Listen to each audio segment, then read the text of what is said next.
Hello friends, आप सभी का स्वागत है हमारे यूट्यूब चैनल पे। तो दोस्तों, वीडियो को पूरा देखें शुरू से लेकर अंत तक। तो आज हम जो रिएक्शन करने वाले हैं ऑर्गेनिक केमिस्ट्री की, तो हम रिएक्शन पढ़ेंगे आज की क्लास में। व्हिटिंग रिएक्शन।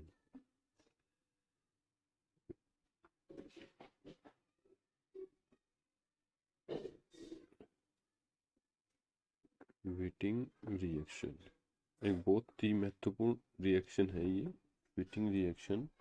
और एल्कीन्स बनाने में इस रिएक्शन का ज़्यादातर यूज किया जाता है, और ऐसे एल्कीन्स बनाने में जो नॉर्मल मेथड से हम प्रिपेयर नहीं कर सकते। जैसे कि अगर हम एक एग्जांपल लेके अगर बात करें,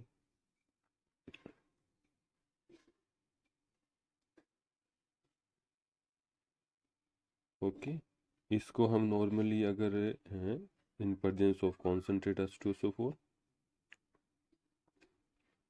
कॉन्सेंट्रेट H2SO4 रिएक्शन करवाएं, तो यहाँ पे क्या होता है, एल्कीन्स का फॉर्मेशन होगा।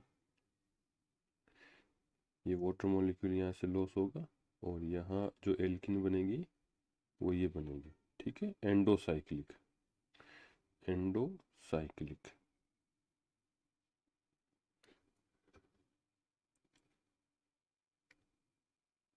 तो एंडोसाइक्लिक यहाँ पे एल्कीन बनती है।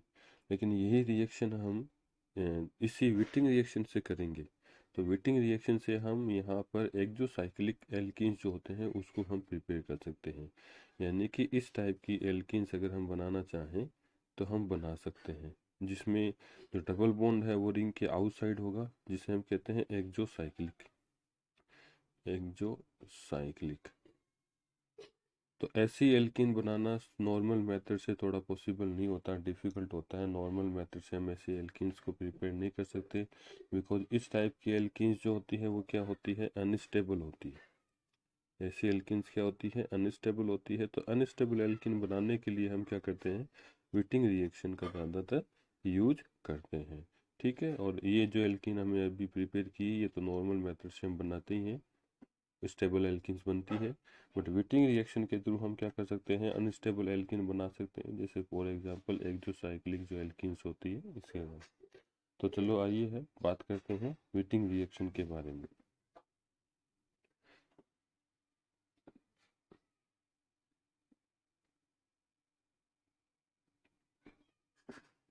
तो देखिए, सबसे पहले व्हिटिंग रिएक्शन हमें करने के लिए एक रिएजेंट चाहिए, जिसका नाम होगा व्हिटिंग रिएजेंट।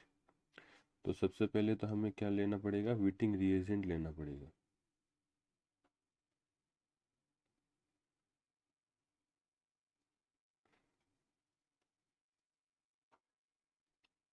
व्हिटिंग रिएजेंट।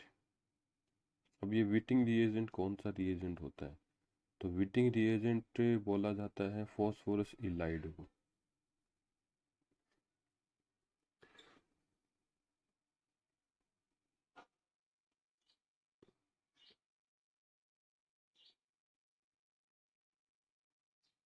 फॉस्फोरस इलाइड, इसका फॉर्मूला होता है PH3 P double bond CH और यहाँ पे कोई R। ये होता है फॉस्फोरस इलाइड। ठीक है दोस्तों, तो इस फॉस्फोरस इलाइड को हम क्या कहते हैं, व्हिटिंग रिएजेंट कहते हैं। और ये जो फॉस्फोरस इलाइड होता है एक गुड न्यूक्लियोफाइल भी होता है, एक अच्छा न्यूक्लियोफाइल भी होता है ये, गुड न्यूक्लियोफाइल। अगर ये अच्छा न्यूक्लियोफाइल है तो ये क्या कर सकता है कि किसी भी इलेक्ट्रोफिलिक सेंटर पर अटैक कर सकता है थ्रू दिस कार्बन।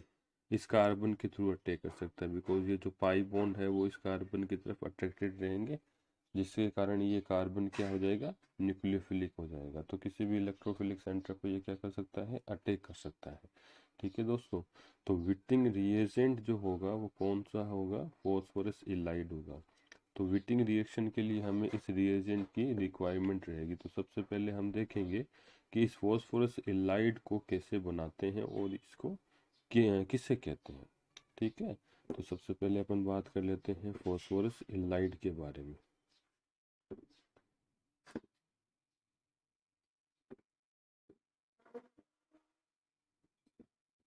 तो फॉस्फोरस इलाइड क्या होता है, उससे पहले हम इसमें देखते हैं इसका प्रिपरेशन। फॉस्फोरस इलाइड, तो देखिए इसमें हम रिएक्शन करवाते हैं ट्राइफेनिल फॉस्फीन की। सबसे पहला हम कर रहे हैं फॉस्फोरस इलाइड का फॉर्मेशन। तो ट्राइफेनिल फॉस्फीन की रिएक्शन करवाई जाती है R C H and R और यहाँ पे एक्स, यानी आप 1 डिग्री या 2 डिग्री एल्किल हैलाइड ले सकते हैं। 1 डिग्री या 2 डिग्री एल्किल हैलाइड इसमें हम यूज कर सकते हैं। तो थ्रू द SN2 रिएक्शन, यहाँ पे ट्राइफेनिल फॉस्फीन का क्या होता है, SN2 अटैक होता है। तो थ्रू द SN2 अटैक यहाँ पे एक सॉल्ट बनेगा triphenyl halide salt, phosphonium halide salt. तो PH3 P पॉजिटिव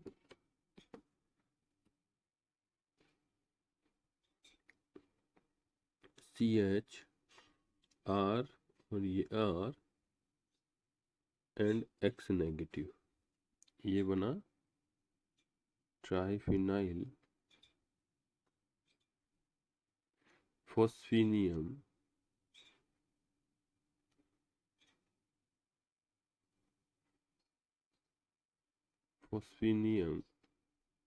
हैलाइड।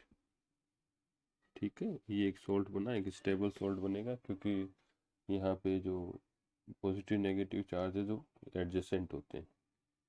तो ट्राइफिनाइल फॉस्फेनियम सॉल्ट यहाँ पे प्रिपेयर हो गया। अब आगे देखिए, आगे रिएक्शन कैसे होगी। फॉस्फोरस हैलाइड हमें यहाँ पे बनाना है।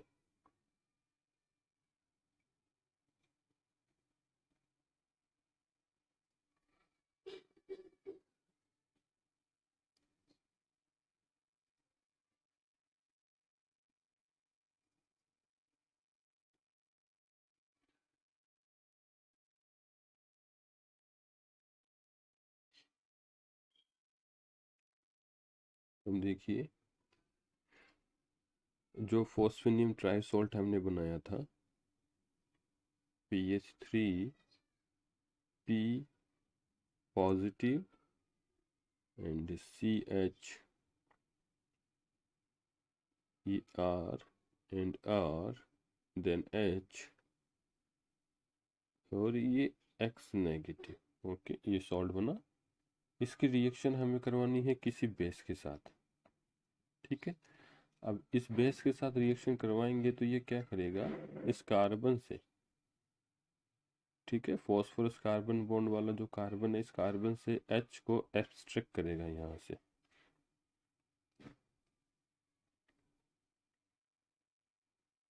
ओके, तो यहाँ से एब्स्ट्रैक्ट करेगा तो ये जो इलेक्ट्रॉन है वो इस कार्बन को डोनेट कर दिया जाता है और यहाँ पे एक कार्बेनाइन का फॉर्मेशन होगा।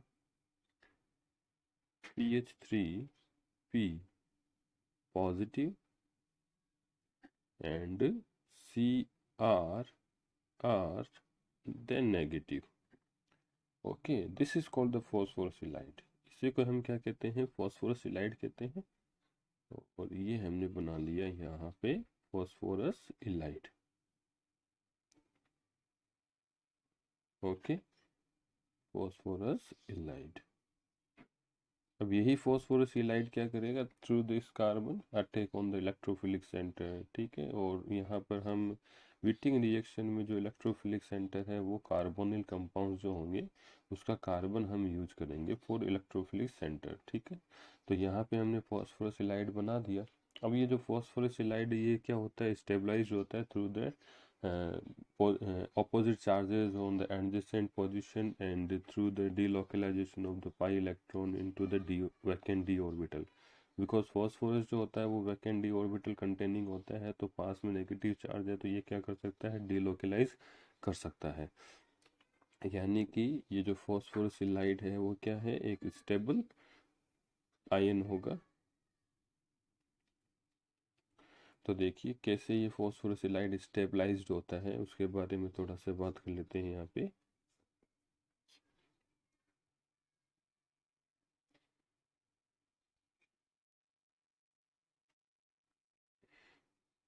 phosphorus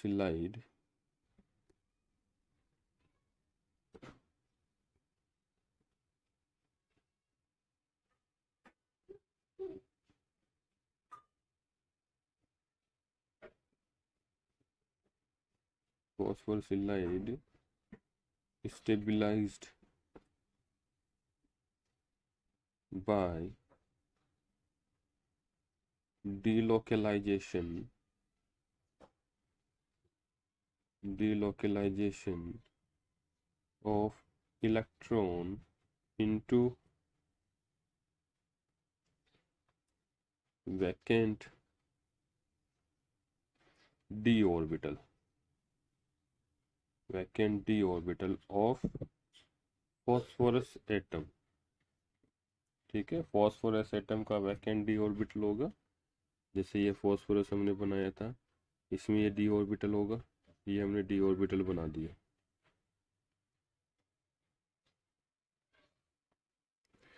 ठीक है, और ये पॉजिटिव, इसके पास में ही है कार्बन जिसमें नेगेटिव चार्ज है। ओके, अब ये नेगेटिव चार्ज जो है वो क्या हो सकता है, डिलोकलाइज हो सकता है this vacant D orbital. Okay, इस वैकेंट डी ऑर्बिटल में ट्रांसफर किया जा सकता है, जिसे है यहाँ पे इलेक्ट्रॉन की डिलोकलाइजेशन से ये स्टेबलाइज हो जाता है। यानी कि P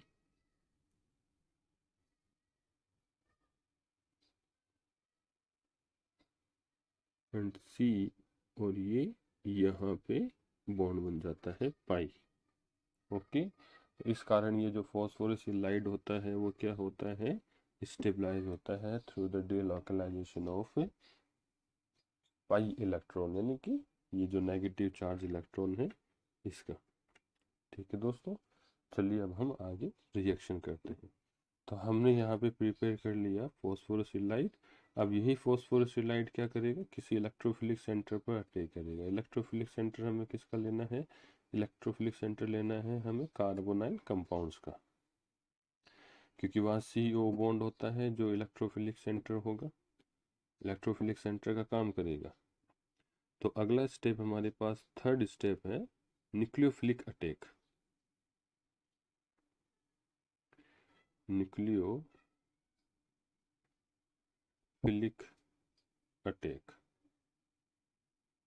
ओके, तो ये हमने कार्बोनिल्स ले लिए E डबल बॉन्ड O, और ये हमने फॉस्फोरसिलाइड ले लिया PH3 P positive and CH R and R, H नहीं होगा, H एब्स्ट्रैक्ट कर लिया गया था, यहाँ पे H नहीं आएगा। ठीक है, H हटा देते हैं यहाँ से। चलिए, ये इनसे जुड़ा का है, ये negative carbon.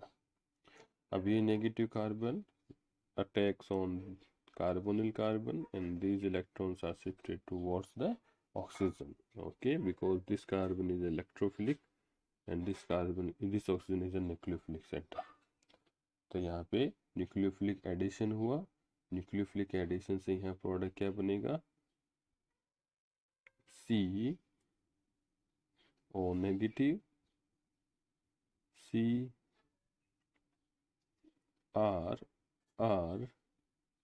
PPH3 PPH3, so this is positive phosphorus and this is negative oxygen।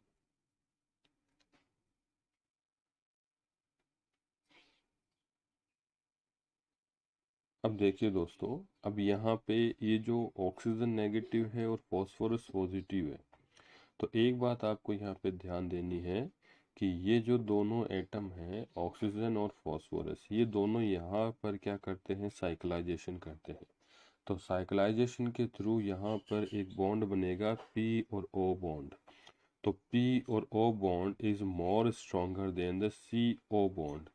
तो due to the high energy of P O bond, तो यहाँ पर फॉस्फोरस क्या करेगा, इस ऑक्सीजन नेगेटिव के साथ साइक्लाइजेशन में जाएगा और साइक्लाइज होके एक 4 मेंबर एक इंटरमीडिएट कंपाउंड बनाता है। तो यहाँ पे ये क्या करेगा, 4 मेंबर एक साइक्लिक इंटरमीडिएट कंपाउंड बनाता है। तो चलिए देखो ये कैसे बनाएगा यहाँ पे। तो हम यहाँ से इसको मिटा देते हैं और फिर आगे देखते हैं ये कैसे बनाता है। ठीक है दोस्तों, तो हमें यहाँ पे जो इंटरमीडिएट लेना है वो एक साइक्लिक मेंबर बनाना है। ठीक है, मैं उसको हटा देता हूँ यहाँ से। तो चलिए हम बात करते हैं साइक्लिक इंटरमीडिएट कैसे बनेगा। ठीक है दोस्तों,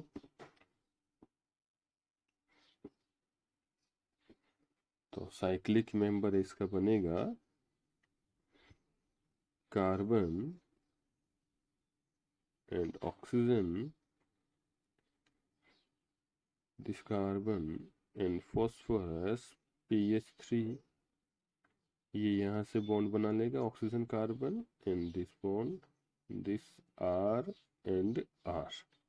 ओके, इस टाइप का एक 4 मेंबर रिंग कंपाउंड बनने वाला है जिसे कहते हैं ऑक्साफॉस्फेटीन इंटरमीडिएट। ऑक्साफॉस्फेटीन,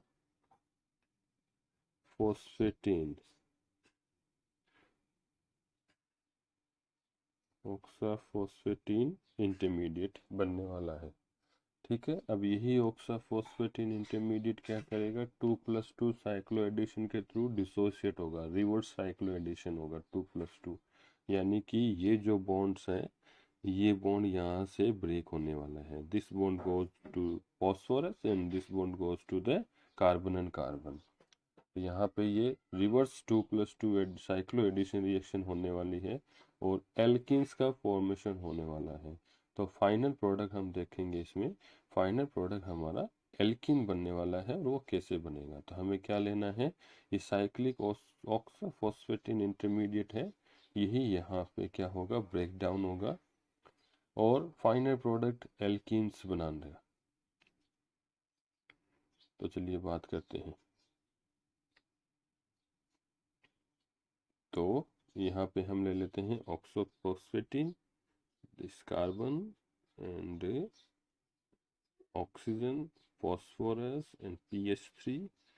तो पहले हमें ऑक्साफॉस्फेटीन बनाना है यहाँ पे, R and R, this, okay, and goes into the reverse cycloaddition 2+2, this bond goes to the phosphorus and this bond goes to the carbon and carbon। ठीक है, तो यहाँ पे क्या बनेगा, C double bond C R and R plus P double bond O and PH3, triphenyl phosphorus oxide. Okay, और ये क्या बना यहाँ पे, एल्कीन। तो इस प्रकार ये कंपाउंड्स बनेंगे। अब यहाँ जो एल्कीन बना है ये E और Z आइसोमर में से कोई भी हो सकता है, यानी कि E और Z आइसोमर्स यहाँ पे बनते हैं। लेकिन ये आपको ध्यान में रखना पड़ेगा कि कौन सा आइसोमर ज़्यादा बनेगा और कौन सा आइसोमर कम बनेगा, यानी कि दोनों आइसोमर यहाँ पे प्रिपेयर होंगे, E और Z आइसोमर। तो ये जो रिएक्शन है वो क्या हो सकती है, स्टीरियो सेलेक्टिव रिएक्शन हो सकती है। तो जब हम इसकी स्टीरियो केमिस्ट्री की बात करेंगे तब हम इसके बारे में देखेंगे कि ये जो विटिंग रिएक्शन है, इस विटिंग रिएक्शन में स्टीरियो केमिस्ट्री कैसे अप्लाई की जाती है। तो नेक्स्ट वीडियो में अपन इसके बारे में बात करेंगे कौन सा प्रोडक्ट यहाँ पे बनेगा थ्रू द स्टीरियो केमिस्ट्री। तो दोनों बनते हैं इसमें E और Z, बट दोनों की अमाउंट अलग अलग होगी। ठीक है, ये अपन नेक्स्ट वीडियो में बात करेंगे। तो चलिए फिर एक एग्जांपल देख लेते हैं इस रिएक्शन का, विटिंग रिएक्शन का। तो एग्जांपल की बात करते हैं किस टाइप से ये बनेगा। आपको एक शॉर्ट ट्रिक भी बताऊंगा मैं यहाँ पे कि हम डायरेक्ट प्रोडक्ट कैसे बनाएंगे बाय यूजिंग द विटिंग रिएक्शन। ठीक है दोस्तों, तो चलिए एग्जांपल की बात करते हैं और यह शॉर्ट ट्रिक देख लो, आप डायरेक्ट शॉर्ट ट्रिक से ही यहाँ पे यूज कर सकते हो। तो देखो शॉर्ट ट्रिक क्या होगी, शॉर्ट ट्रिक इसकी ये है दोस्तों कि यदि हमारे पास कुछ ऐसा मतलब विटिंग रिएक्शन के थ्रू यूज कोई हो रहा है, तो हमें कोई भी कार्बोनिल कंपाउंड दिया हुआ है। ठीक है दोस्तों, इसकी रिएक्शन हमारे इसमें करवा रही है ट्राइफेनिल फॉस्फीन ये ट्राइफेनिल फॉस्फिन हो गया, and CH3 whole twice CHCl दे रखा है, 2 डिग्री अल्काइल हैलाइड दे रखा है। ओके, एंड बेस भी दे रखा है इसमें, PHLI, this is the base. Okay, तो इस कंडीशन में रिएक्शन क्या होगी, तो आपको पता है फॉस्फोरसिलाइड बनेगा। अब आपको यहाँ फाइनल प्रोडक्ट बनाना है, तो फाइनल प्रोडक्ट बनाने के लिए आपको थोड़ा सा ध्यान देना है दोस्तों। देखो ध्यान क्या देना है, ये जो ऑक्सीजन है ये तो आपको पता ही है फॉस्फोरस के साथ बॉन्ड बनाएगा, तो ऑक्सीजन जो है वो तो क्या चला जाएगा, ट्राइफेनिल फॉस्फिन के साथ चला जाएगा, एलिमिनेट हो जाएगा। और बाकी जो यहाँ पे ये कार्बन जो है डबल बॉन्ड से ये क्या करेगा, ये जो कार्बन है एल्किल हैलाइड वाला, ये कार्बन यहाँ पर क्या कर लेगा, अटैक करेगा। तो फाइनल प्रोडक्ट में क्या होगा कि एल्किन बनने वाला है, और एल्किन किसके साथ बनेगा, ये जो हमने एल्किल हैलाइड लिया है, तो इस कार्बन को यहाँ पे हमें क्या कराना है, यहाँ पर ऐड करना है। तो यहाँ जो प्रोडक्ट बनेगा देखो कैसे बनने वाला, तो ये एक बहुत अच्छी शॉर्ट ट्रिक है व्हिटिंग रिएक्शन की करने की। तो यहाँ पे ये बना दिया हमने साइक्लोहेक्सेन, ये डबल बॉन्ड, और ये हमने कार्बन ले लिया C, और इस पे जोड़ दिया हमने CH3 और CH3। ठीक है दोस्तों, यहाँ पे एक बात आपको ध्यान देनी है कि ये जो हाइड्रोजन है यहाँ जो इस कार्बन पे लगा हुआ ये तो होगा ही, क्योंकि 1 और 2 डिग्री हमें लेना है, एल्किल हैलाइड ये दो ही लेने हैं, तो इसमें हाइड्रोजन हो गई। तो यहाँ पे जी एक हाइड्रोजन जो है वो क्या करेगा, इन बेस के कारण यहाँ से एब्स्ट्रैक्ट कर लिया जाएगा, यानी ये जो H है वो कौन लेके चला जाएगा, बेस लेके चला जाएगा। तो अब ये जो कार्बन रहेगा वो कार्बन इस पर अटैक करेगा, और ये टाइप का एल्किन हमें प्रिपेयर हो जाएगा। तो बहुत अच्छी शॉर्ट ट्रिक है, हम फाइनल इससे प्रोडक्ट बना सकते हैं। चलो एक एग्जांपल की बात और कर लेते हैं हम।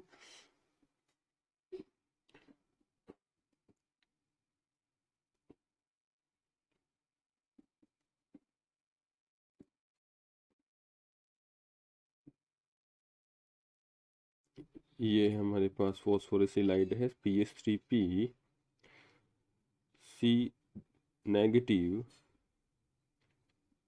CH3 एंड CH3, और this is a positive.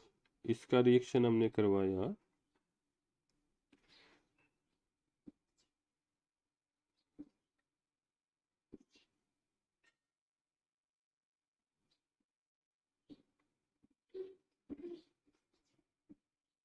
Benzaldehyde से करवा दिया, ठीक है, CHO। ओके दोस्तों, तो अब आपको पता ही है ऑक्सीजन किसके साथ चला जाएगा, फॉस्फोरस के साथ चला जाएगा, और ये कार्बन क्या करेगा, उस कार्बोनिल कार्बन पे जुड़ जाएगा, यानी कि ये जो फॉस्फोरस है ये तो चला जाएगा ऑक्सीजन के साथ, ट्राइफिनाइल फॉस्फोरस ऑक्साइड बना लेगा, और यहाँ प्रोडक्ट क्या बनेगा, ये बेंजीन है, CH double bond CH3 and CH3, इस टाइप से। ठीक है दोस्तों, प्लस में यहाँ पे वो फॉस्फोरस जो है वो निकल जाएगा फॉस्फोरस ऑक्साइड में, डबल बॉन्ड हो, तो ये रिएक्शन होगी। ठीक है, इसी टाइप से हम और भी बहुत सारे एग्जांपल लेके इसको सोल्व कर सकते हैं। तो ये थी दोस्तों आज हमारी व्हिटिंग रिएक्शन, बहुत ही इंपॉर्टेंट रिएक्शन है जी, नीट और अदर जो केमिस्ट्री एग्जाम है ऑर्गेनिक नेम रिएक्शन के अंदर। तो दोस्तों हमारे चैनल को आप सब्सक्राइब कीजिए और हमारे साथ ऐसे ही बने रहिए, और आपको इसी प्रकार के महत्वपूर्ण जो इक्वेशंस होगी ऑर्गेनिक केमिस्ट्री की जो रिएक्शंस होगी वो आपको मिलेगी विद शॉर्ट ट्रिक्स, बहुत इजी ट्रिक्स के साथ। Thank you.